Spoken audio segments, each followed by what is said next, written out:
It's the Chris Massey College Football Show. Starring your host, Chris Massey. Hey everybody, I'm Chris Massey and welcome to the Chris Massey College Football Show. We're coming to you live tonight from our Chisel Multimedia Studios here in Atlanta, Georgia. And as always, I'm joined by my fine engineer, Mr. Matt Roberts. Matt, how are we doing? All good. Good over there. Everything's plugged in, wired up. We're on the air, all that good stuff. Yes, sir. Very good. I don't want to be up here talking for nothing, so. They don't pay me enough to do 2 takes. Anyway, all right.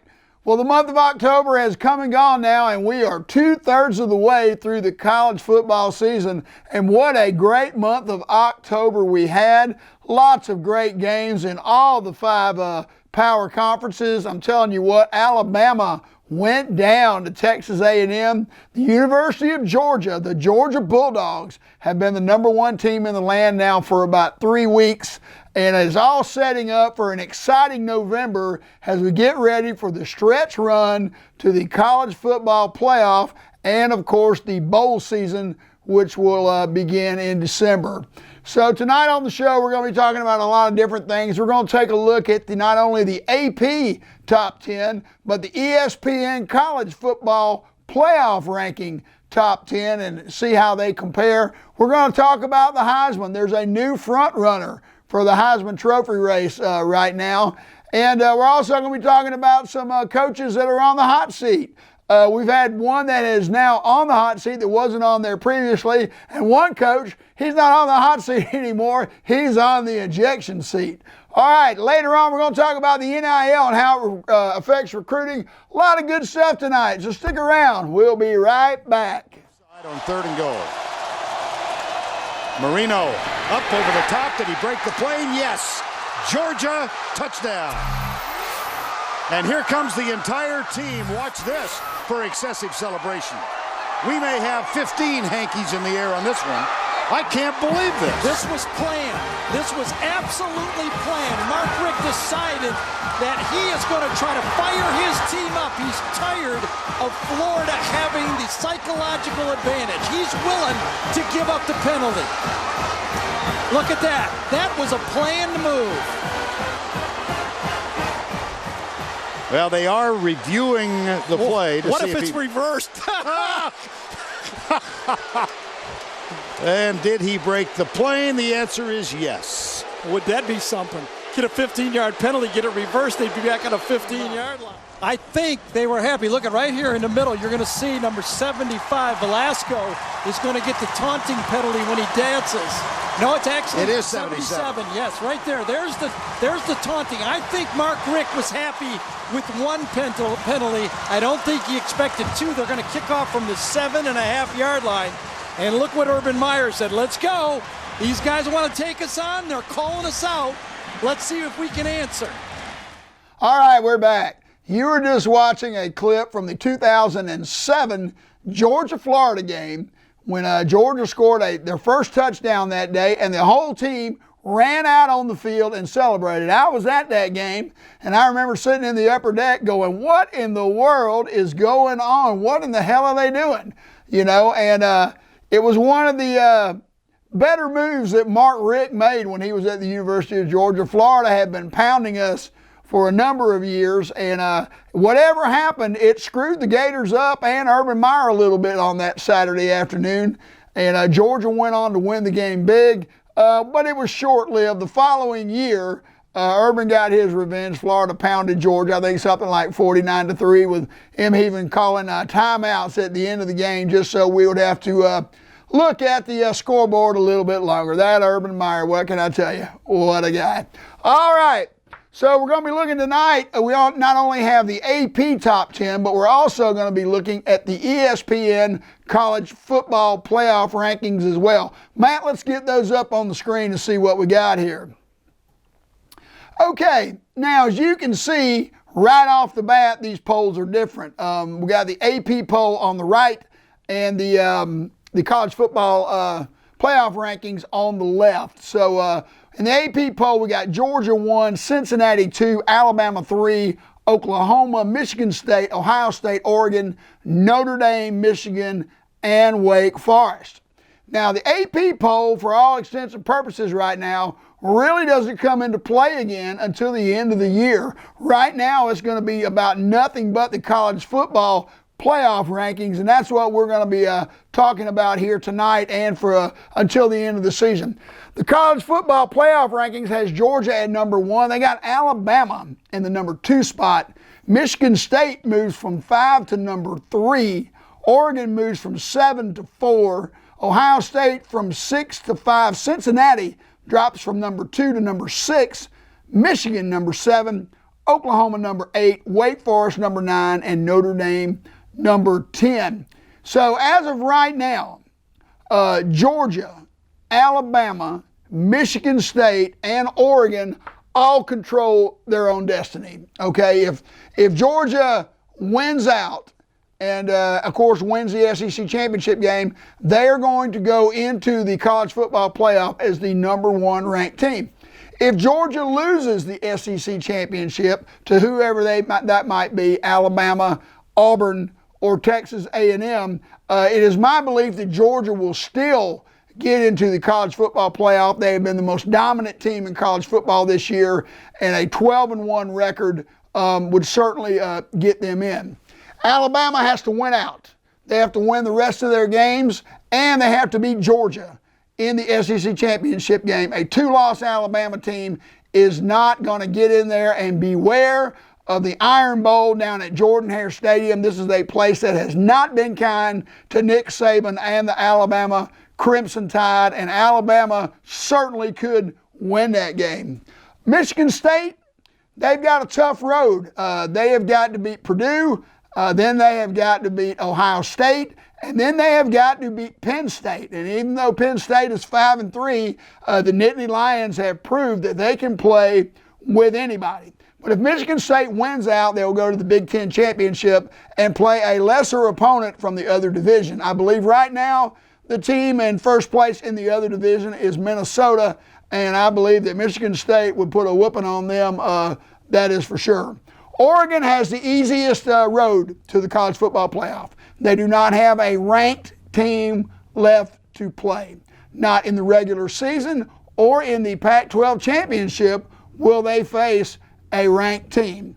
The Pac-12, in my opinion, this year is the worst Power 5 conference. I mean, you know, in my opinion, it's the SEC, the Big Ten, the Big 12, the ACC, and the Pac-12 following up on the rear. Now, Ohio State sits there at number 5, and it's very simple for Ohio State.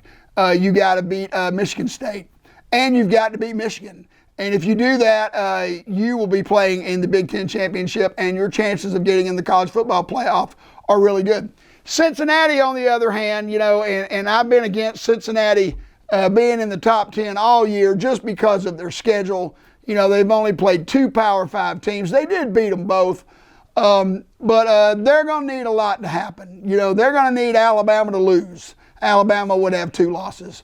They're going to need Ohio State to get beat by Michigan State or Michigan. They would have 2 losses. They're going to need Michigan to lose again. They would have 2 losses. Things like this, if they happen, Cincinnati could get in there, but they are going to need a lot of help. Plus, they're going to have to take care of business. And let's face it, the last 2 weeks, they have not really been shining bright. They beat Navy 27-20, a 1-6 Navy team, and that game was not decided until the final play of the game. Last week, they were playing a 1-6 Tulane team, and the score was 14-12 with 3 minutes left to go in the third quarter. They did take control and win the game 31-12, but it was a lot closer than the score indicates. Now, Oklahoma is sitting behind Cincinnati at 6 and Michigan at 7, and they are undefeated. But Oklahoma has really squeaked by a lot this year. That new quarterback they've got in there that has replaced Spencer Rattler certainly looks like he is a real player. Now, they have got to play Iowa State and Baylor and Oklahoma State before the end of the year. They could easily drop a game, okay? The question is that if Oklahoma State runs the table with 1 loss, wins the Big 12 championship, would they leapfrog a Cincinnati team, an undefeated Cincinnati team, to get into the playoff? And I believe that they would. I believe they would. You know, the group of five, it's a good story. But, you know, the competition level that they played is just not up to par with everybody else. I know my buddy John West over in Reuter, Arkansas would disagree with me greatly. He has all season, and that is quite all right. But that is just my opinion. You never know what these people are, these committee people are going to do. You know, game day this week is going to Cincinnati.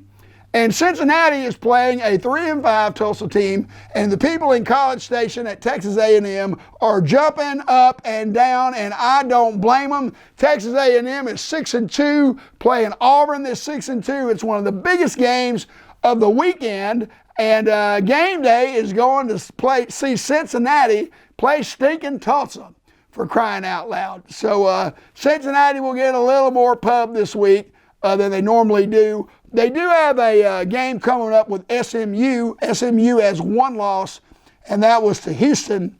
And it looks like if everything goes like they plan, Houston will be playing Cincinnati in the AAC championship game. And it's a question or not whether Cincinnati can even go undefeated. And of course, if they lose a game, they are out. One of the teams that normally would be considered for a college football playoff is Notre Dame. Notre Dame has one loss, and that loss is to Cincinnati, so they need Cincinnati to lose.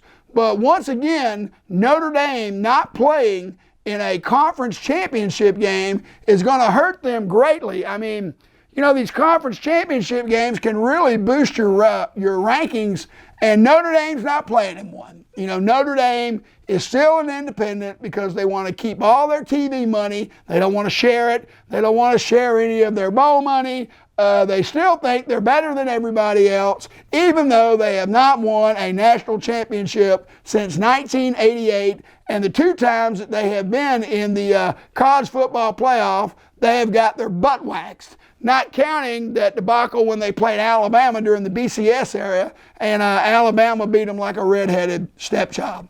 So it's going to be interesting to see. And when we come back next month, of course, all this is going to be done, and we'll be getting ready for the conference championships, which will give us the top 4 teams to play in the college football playoff. And make no mistake, it's just my opinion that TV plays a lot into this. Cincinnati is not going to get a lot of TV people watching this TV ratings for these college football playoffs. Wake Forest is undefeated. You know, they can go undefeated in the ACC, and they're not going to get a sniff either. That's a very small market there. So is it fair? No. It's not. That's why they need to expand the playoff. They need to expand the playoff to 12 teams like they were talking about doing. Give more of these group of 5 teams an opportunity to play. And some of these smaller teams from the Power 5 conferences, like Wake Forest, give them a shot to get in there and see what they can do. But as of right now, if Georgia, Alabama, Oregon, and Michigan State, if they win out, that is going to be your 4 teams in the college football playoff. Now, just saying, the first rankings, those 4 teams, all 4 of those teams have never gone to the college football playoff. Things are going to change. They just are. That's the way it is. And so we'll see. We'll see. Georgia at number 1, you know, they have got Missouri this week, a team they should handle. They do have to go to Knoxville and play Tennessee, and that game could be a tough game for the Bulldogs. Charleston Southern at home, and then Georgia Tech. So they're favored heavily in all these games. So they've got a good shot to go 12-0, which will be only the 3rd time that the Bulldogs, since 1970 anyway, have gone undefeated during the regular season. And the other 2 times they did, of course, Herschel Walker was wearing a uniform.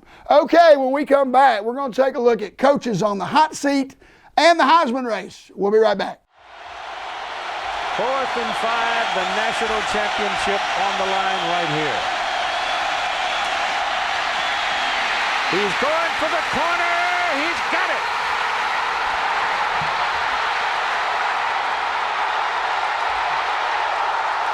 Vince Young scores.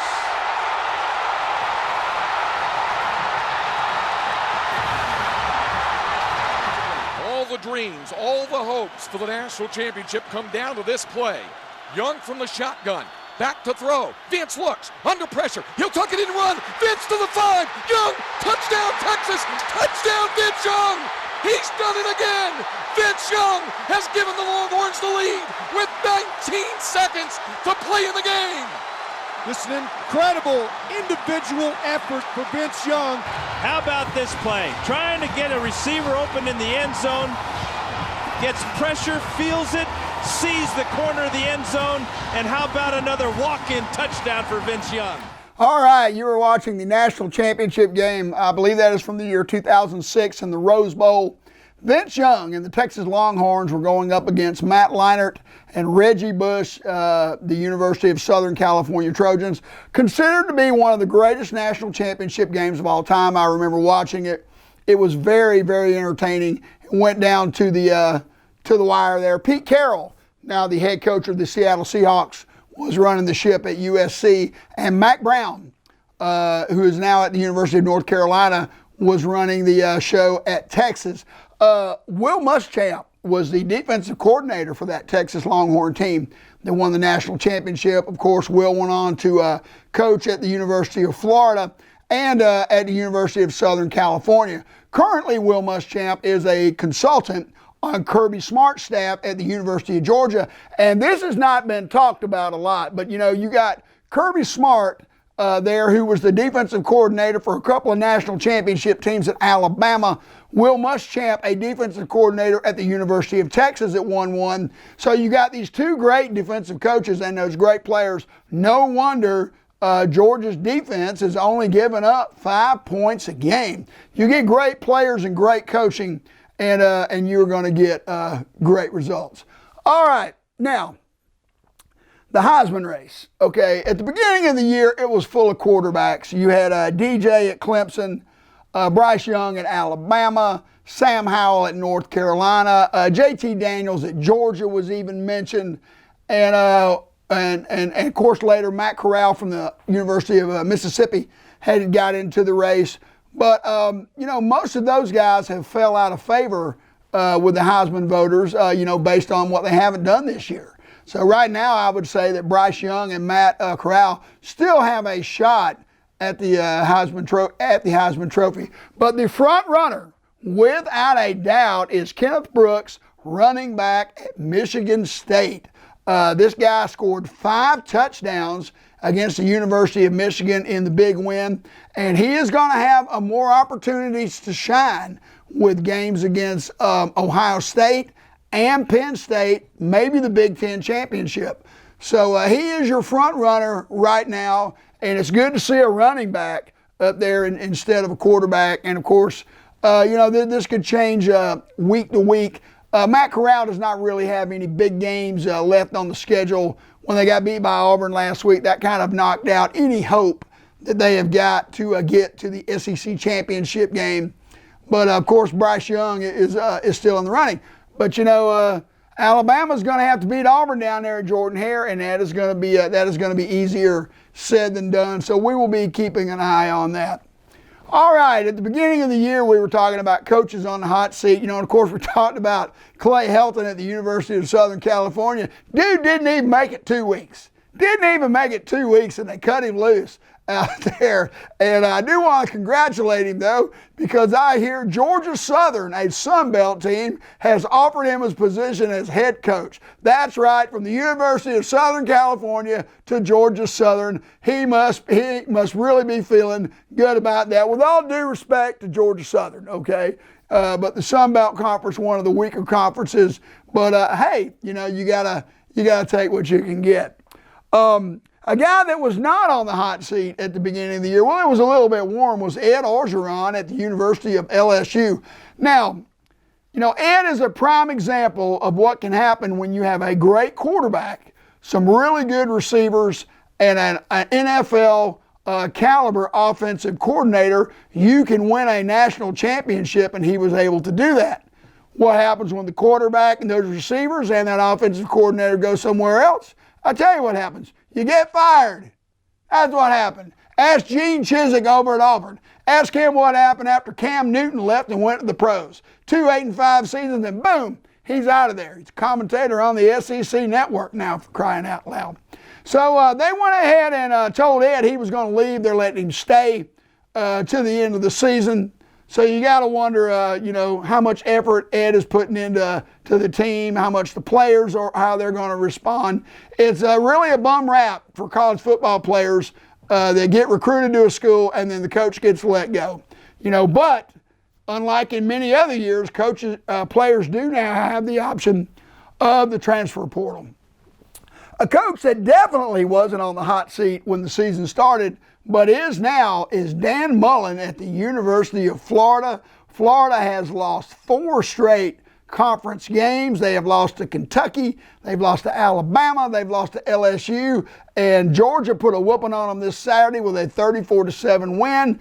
And looking at Dan Mullen's press conferences, he just doesn't seem too concerned about it to me. I think he knows what is coming, and I think that Dan is going to welcome that with open arms. He is not able to get it at the University of Florida. Somebody tell me how in the world you can be a coach at the University of Florida and you are not able to recruit a quarterback.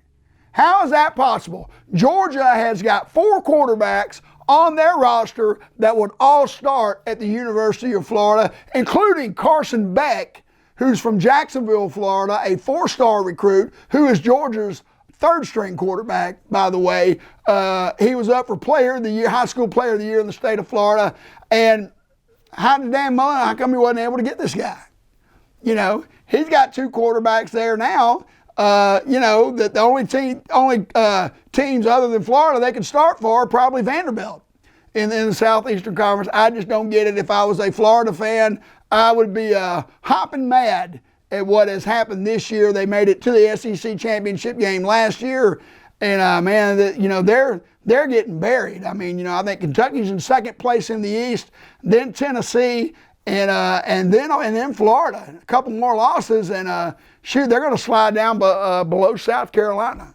It's an amazing thing. So that is all I know right now as far as the coaches go. Of course, some other guys could fall by the wayside. NFL staffs are always looking for college coaches to come on and be offensive coordinators, receivers coaches, whatever the case may be. But the Gators were no match for the Dogs on Saturday, and if you're a Georgia fan, I know that makes you happy. Florida had beat the crap out of Georgia for almost 2 decades, winning something crazy like 17 out of 19 games, and now Kirby is 4-2 against the Gators, and that is a higher winning percentage than Mark Richt ever achieved, or Coach Jim Donnan, or Ray Goff. You have to go all the way back to the 60s and 70s. Vince Dooley in 25 years was 17-7-1 against the Gators. Of course, he never had to coach against Steve Spurrier and Urban Meyer as well. So, okay, when we come back, we're going to talk about the NIL and how every team in America needs to be using it. We'll be right back. Tagovailoa trying to make up for it. Fires to the end zone. Touchdown! Alabama wins! Y ahora sí despertó el público. Tagovailoa con el pase largo. Tiene a su hombre. ¡Touchdown! ¡Alabama es el campeón! 3 receivers right, 1 to the left, straight back to pass, going deep, throwing it down the far sideline, and it is caught for a touchdown! Devontae Smith wins the national championship down the left sideline and wide open behind the defense. One true freshman to another. Third down. Here's Tua stepping back, loads up, looks long, throws, end zone, touchdown! Alabama! Devontae Smith! Touchdown, Alabama! And the Crimson Tide has once again ascended to the top of the college football mountain. 16 yards, 2nd 26 on the 41, they say. Tagovailoa going downfield. He's got a man open. Oh, my God. Touchdown. Alabama has won it. We just lost him in the secondary, too deep. Got behind our quarterback, and the Crimson Tide. Sweet jubilation for them as the Dogs are heartbroken. Это, кстати, не первый раз, да? Я думал, что он Гуайло избавился от этого уже. Так, опять большой пас. Зону, тачдаун. Вот это. All right, we're back. We're back. So if you're a Georgia fan, it doesn't matter what language it's in or how many times you run it back. Devontae Smith catches that touchdown smash from Tua every single time. You know, what a heartbreaking loss that was if you were a Georgia fan back in 2017. And by the way, that was also the same year that the Falcons blew a 28-3 fourth quarter lead to the New England Patriots in the same building. You know, not a great year to be a Bulldog fan or a Falcon fan that year. Now, believe me, that is what Georgia does not want to see happen this year. Kirby is yet to beat Nick Saban, and it's still up in the air to whether or not he'll get to play Alabama or not. You know, we don't know that yet. But that film clip right there, if we do play Alabama, I think that the Georgia players are going to get to see that. I think they're going to get to take a look at it and just think about what that would feel like to get that close to winning the national championship and have it just slip out of your fingers. Okay, now in today's college football, there are several things that can take a great program and bring them down in a hurry. Of course, recruiting is key. You know, you've got to be able to get good recruits in there. The teams that get the most 4- and 5-star players seem to do the best. But here's the thing. 5-star players, when they get to college, a lot of them become 3-star players. And 3-star players, they become 5-star players. Take Jordan Davis, for instance, at the University of Georgia, defensive tackle. Jordan Davis was a 3-star recruit. Now Jordan Davis is a 5-star recruit and a potential #1 draft pick in the NFL draft. So the way you develop these players and the way they're coached has an awful lot to do with what goes on. But one player that you cannot miss on in college football when you're doing your recruiting is you cannot miss on your quarterback. You know, you have got to have a good quarterback in college football to get to the college football playoff and hang around in the top 10. If you miss on your quarterback, it can create lots of problems. Not just on the field, but take this for example. You got a guy that's a freshman and he sits his freshman year and you deem him as your starter that sophomore year. Well, when you're going out and recruiting quarterbacks and they look up and say, well, wow, this guy's a starter and he's only a sophomore, I'm not coming to your school and sitting 2 years, I'm going to go somewhere else. You know, and one of the tricks you've got to do is be able to bring in as many 4- and 5-star quarterbacks as you've got and create competition. Now, yes, 1 or 2 of them may enter into the transfer portal, but at least you'll get the guy that you're looking for. When you've only got one, you've got all your eggs in one basket, and that can create big problems. Of course, if he's bad, the next year you should be able to bring in a really good high school quarterback. The other thing that you have to realize in college football today is that the NIL is now a part, not the NIL, the transfer portal is now part of college football recruiting. Okay? It's not just the kids you're bringing in from high school, but it's all these other players that are out there that are looking to transfer. And most of these players are veteran players. They do have some playing time. They've adjusted to college life, and they can help your team out immediately.